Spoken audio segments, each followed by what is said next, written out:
샬롬, 평안하십니까? 날 때부터 맹인인 사람이 기적적으로 눈을 뜨고 광명한 세상을 보게 됐습니다. 이런 놀라운 일이 벌어지면 주변 사람은 당연히 기뻐하고 축하해야 될 일이죠. 그런데 본문에는 그런 축하 대신에 시비가 벌어지고 있습니다. 요한복음 9장 16절 말씀입니다.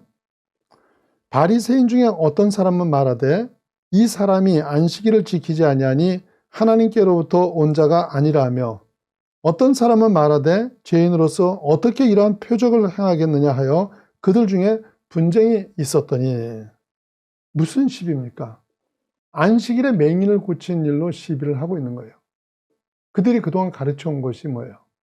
안식일에 일하는 사람은 하나님께서 저주하신다는 거죠. 그런데 어떤 일이 벌어졌습니까?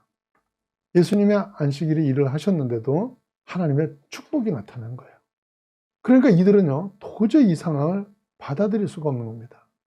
그래서 백성이 고침받은 일로 기뻐해야 될 백성의 지도자들이 오히려 쟁론을 하고 맹인이었던 사람을 쫓아내고 있는 겁니다.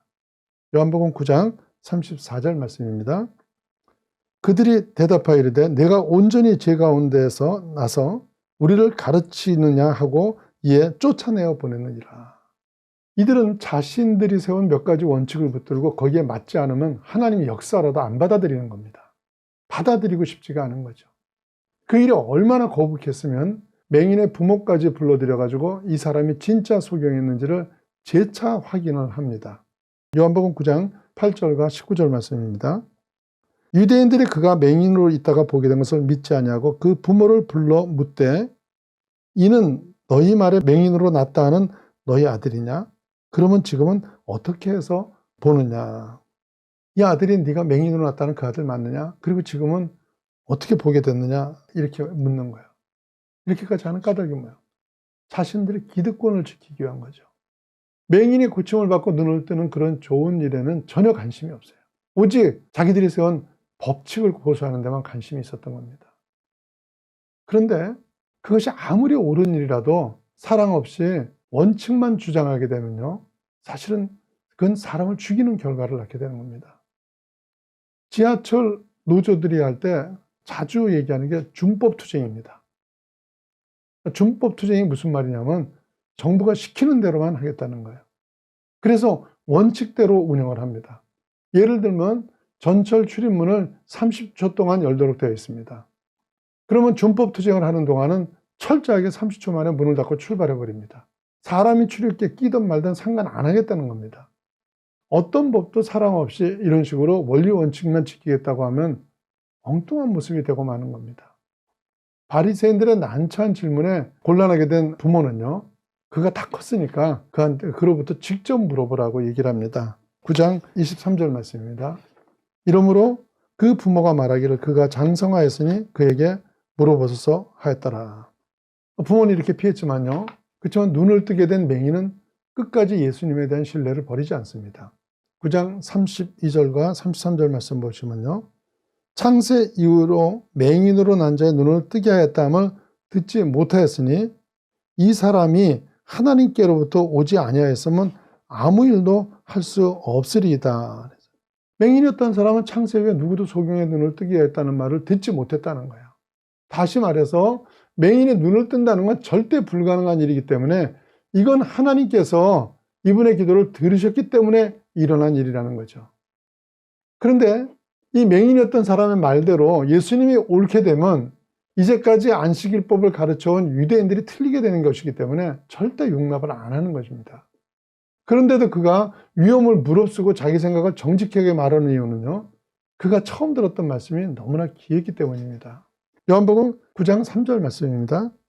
예수께서 대답하시되 이 사람이나 그 부모의 죄로 인한 것이 아니라 그에게서 하나님이 하시는 일을 나타내고자 하심이라.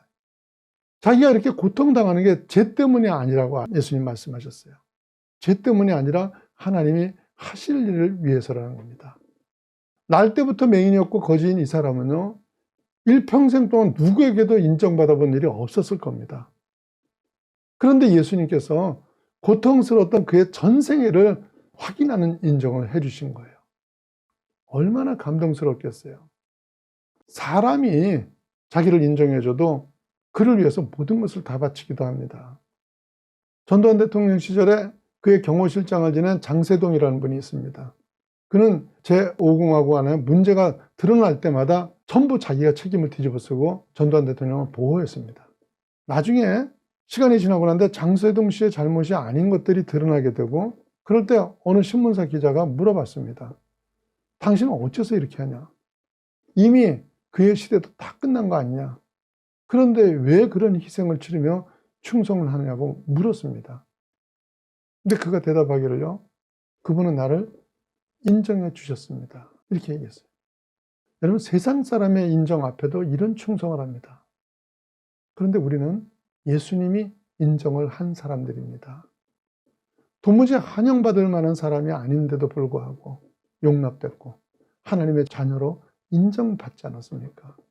그걸 붙들고 사는 게 신앙생활인 겁니다. 예수를 믿는다는 것이 무엇입니까? 영적 맹인이었던 우리의 눈이 떠진 겁니다. 눈이 떠지는 순간 우리의 바라보는 것이 바뀌게 됩니다. 맹인이 눈 뜨기 전에 가지고 있었던 직업이 뭐였습니까? 거지였죠. 눈 뜬 거지가 동량을 많이 받겠어요? 아니면 눈먼 거지가 동량을 많이 받겠어요? 멀뚱멀뚱하게 눈 뜨고 허우대 멀쩡하면 남들이 안 도와줍니다. 눈먼 거지가 우리가 동정받기에는 훨씬 더 낫습니다. 우리가 세상에서 거지같이 살려고 하면 굳이 눈 뜰 필요가 없습니다. 눈을 뜬 다음에는 이제 더 이상 거지 노릇을 하는 것이 아닙니다. 그런데도 많은 사람들이 눈 뜨고 난 뒤에도 여전히 예전에 구걸하던 사람으로 살고 있습니다. 이건 하나님의 뜻이 아니죠. 눈 뜬 자에게 요구하는 것이 뭡니까? 믿음의 선한 싸움을 하라는 거죠. 이것을 위해 우리가 부름을 받은 것입니다. 맹인은 자기를 통해 이루어지는 하나님의 일을 증거합니다. 그의 부모조차도 출교를 두려워해서 아무 말도 못할 때 담대하게 자기는 날 때부터 맹인이었다가 눈을 뜬 사람이라며 자기 눈을 뜨게 해준 사람은 바로 예수님이라고 증거를 한 겁니다. 여러분은 진리이신 예수님 말씀을 외쳐야 될 소망이 있습니다. 자신들의 기득권을 위해 예수님을 왜곡하고 있는 이 시대에 진리이신 예수님을 바르게 증거하고 그 본을 보이시는 제자들이 되시길 예수님 이름으로 축원합니다.